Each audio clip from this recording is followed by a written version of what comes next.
Hello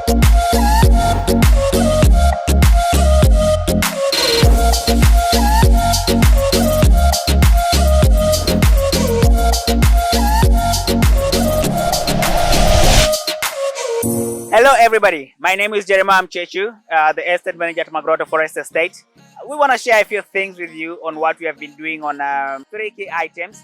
So first, on what we have been doing during the pandemic period.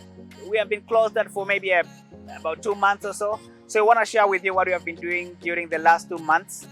That would be item number 1. Item number 2, we want to share with you how we are prepared to host you back after this pandemic, or when we open up beginning June this year. And the third item we're going to share with you is how we are trying to be sustainable as much as we can. How we are trying to operate your business, how we are trying to do tourism, protecting the environment, being sustainable, and at the same time uplifting the community surrounding us, because that is what ecotourism is about. So please do follow me through as we work through item by item, as I take you through and show you what we have been doing and how we are prepared to host you back and how sustainable we have been.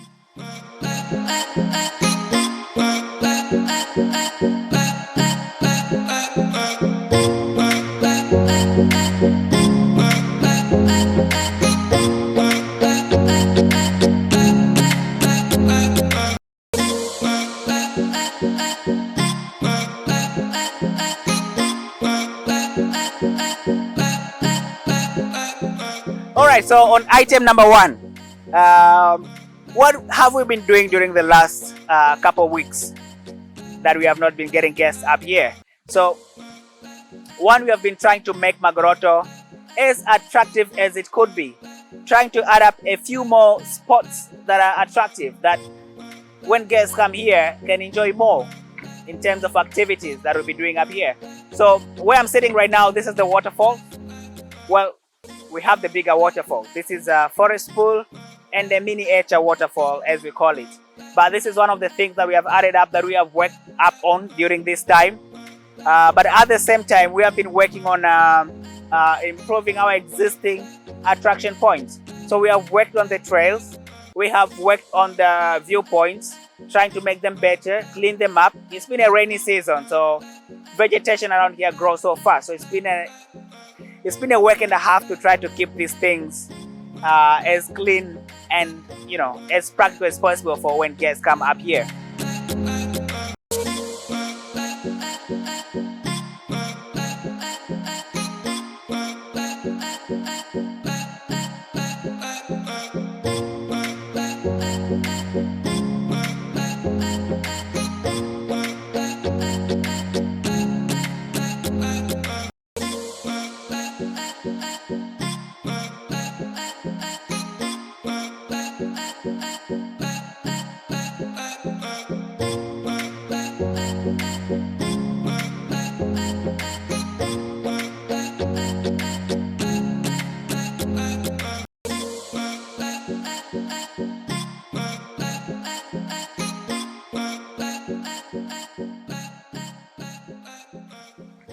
The second item would be how we are prepared to host you back as we are opening up in the next few weeks. So coming June, we'll be opening up for our guests to come up here. And I'll tell you, we are as prepared as we could be. We have been following the World Health Organization guidelines, whatever they have been advising for businesses to do to make sure that the clients are as safe as possible. We are following guidelines from the local authority, guidelines from the Ministry of Health in our own country. You know, some of the things that we have been doing in order to prepare ourselves to host our guests back. One of the major things first is to make sure that our guests who come through are not infected, and that is important so that we reduce the risk of infecting our staff who are crucial, or also infecting other guests around us, and also not spreading the infections to the community that is living with us here. So we're gonna do screening when guests come here. We have infrared thermostat, so every guest who come through, we are going to screen them through to make sure that they don't have a fever, at least they don't show the initial symptoms of the disease of COVID. This will enable us to guarantee the safety of our staff and our other guests who are visiting us here. And apart from that, we are making hand sanitizers. We are supplying hand sanitizers, and we want to encourage our guests who are going to be coming through. If you're coming through to Magoroto, please make sure that you have a hand sanitizer with you. Make sure that you have a mask with you. But don't worry, if you don't have that, we have them in stock. So as you come here, we are trying to make it as important as possible, and we recommend that every single guest who come here, if you don't have a hand sanitizer, we're gonna get you a hand sanitizer. You can get that from our reception here. You also need a mask. You know, if you have one, that is well and good. If you don't have one, you'll have to buy one from our reception here so that you can be able to protect yourself and also protect the people around you. But apart from that, we are also trying to ensure that we have a good social distancing between the guests who come here. So you will notice that in our campsite, we have spread the tents on a manageable distance between one another. We have also limited the number of guests that we can get for any particular day so that we are not overcrowded, and just to ensure that we can, you know, it's practical to put a social distance between one guest and another. But that is not it. So we are also trying to, you know, as we know, there is no cure yet, there is no vaccine yet for COVID-19, but we are trying to make sure that our guests who come through, they can be able to build up their immunity to be able to fight this. So you'll notice that our menus are more enhanced. So, you know, beginning from breakfast in the morning, you have a ginger tea, you have lemon tea, you have lemongrass tea, you have spice tea, and you have milk tea. Okay, these are ingredients, so these are things that are going to boost up your immunity. During daytime, as you're having your lunch, as you're having your dinner, we have energy boosters at the bar, we have immune boosters at the bar. These are soft drinks that are made up of immune boosting ingredients. So, you know, for instance, you have baobab, baobab flower, you have ginger, you have honey, you have fresh squeezed orange juice. This is rich in vitamin C. And these are things that are for sure going to boost up your immunity. And, you know, some of them are soft. We have a few that are sort of like cocktails for those that would like to have something extra onto their drink. So we have both cocktails and mocktails that are going to boost up your immunity. And at the same time, we are trying to make our meals, put more greens in the meals, put more citric fruits, just to boost up your immunity onto that.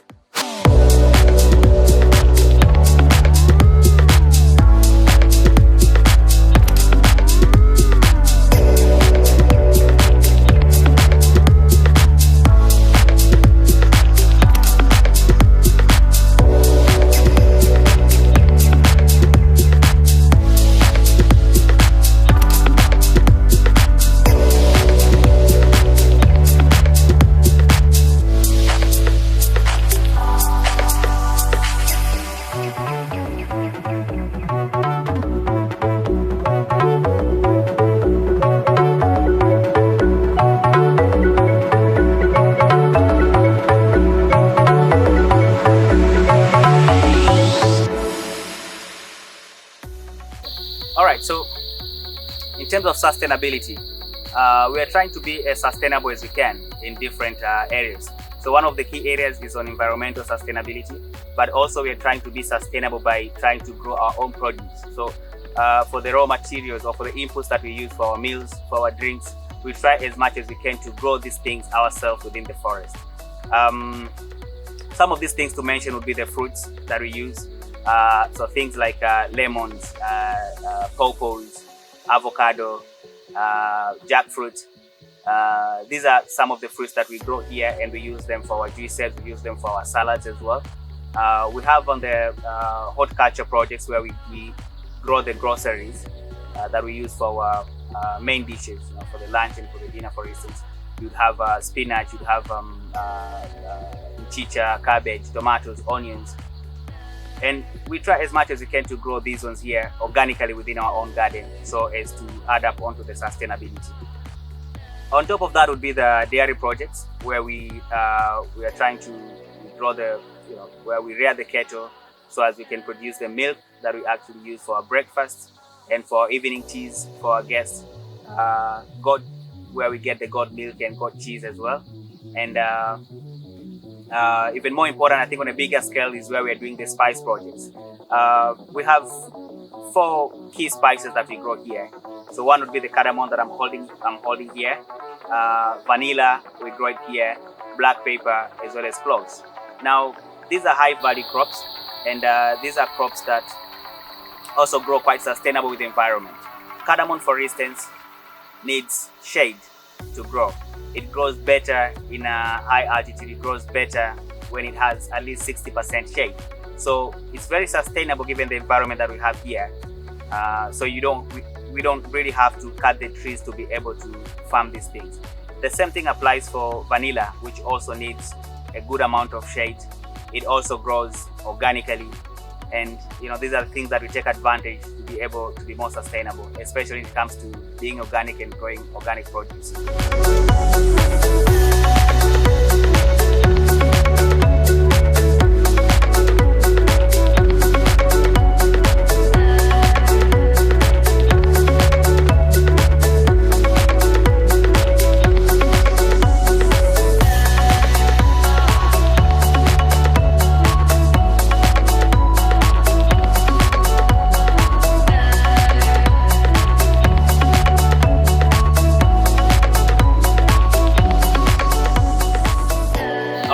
So now that we have talked about, you have seen what we have been doing during this Corona period, when we had, the break that we have had in the last 2 months. We have talked about what we have been doing. We have talked about how we are prepared to host you, to ensure that your stay here is going to be safe, and for both you and our staff as well. And we have also talked, and you have seen how we are trying to make our ecotourism project as sustainable as possible. So now, just to let you know how you can make your reservation, how you can get here to Magoroto. A few things to note. So first, in terms of reservation, you can easily make your reservation online. All right, so you can fill up a booking form on our website. You can send us an email. You can contact us through Instagram. You can check us on WhatsApp. You can give us a call. You can also, we're also on TripAdvisor. You can put your query there. On Google Business, we are also listed there. You can send us your message through all these platforms to make your booking a reservation. It's very important to make a reservation, because right now we are limited in terms of how many guests we can take. So it's very important that you do make a reservation before you come here. But also, we have made it as convenient as possible for you to get here. So if you're coming from Dar es Salaam or Arusha, or from Tanga Town or from Muheza, we have arranged pickup transport. Okay, we have a weekend shuttle from Dar es Salaam. For a minimum of 3-4 people, we can arrange that. So please do check us, contact us, and let us know. If you don't want to use public transport, we can arrange a shuttle for you from any of these, literally from where you are. So just let us know where you are, and we'll let you know the possibilities and how we can do that. If you're driving yourself, you can drive all the way to Muheza. From Muheza, we are 12 kilometers. Part of the road requires a 4x4. So if your vehicle is not a 4x4, please do let us know as well, so we can arrange a pickup for you from Muheza to bring you up here. Otherwise, you can always get a taxi from Muheza. You can get a boda from Muheza. If you need a private shuttle, we have a Land Rover that will pick you up. Just let us know in advance. When you make your reservation, let us know how you plan to get here, whether you'll be using public transport or whether you'll be using your private transport. That's pretty much it. It's very easy. Just give us a call on our numbers. Let us know how you plan to get here, and we'll make it as easy, as convenient as possible for you. And that's all we have to talk about. Other than that, me and the staff and everybody here, we are very eager and excited to host you during this time. There is a lot to explore. There is a lot to see. And there are very big opportunities on how to improve your health while you're here. And we know this is going to be exciting for you as well. Karibu sana. We are excited to have you. Ciao, and see you very soon.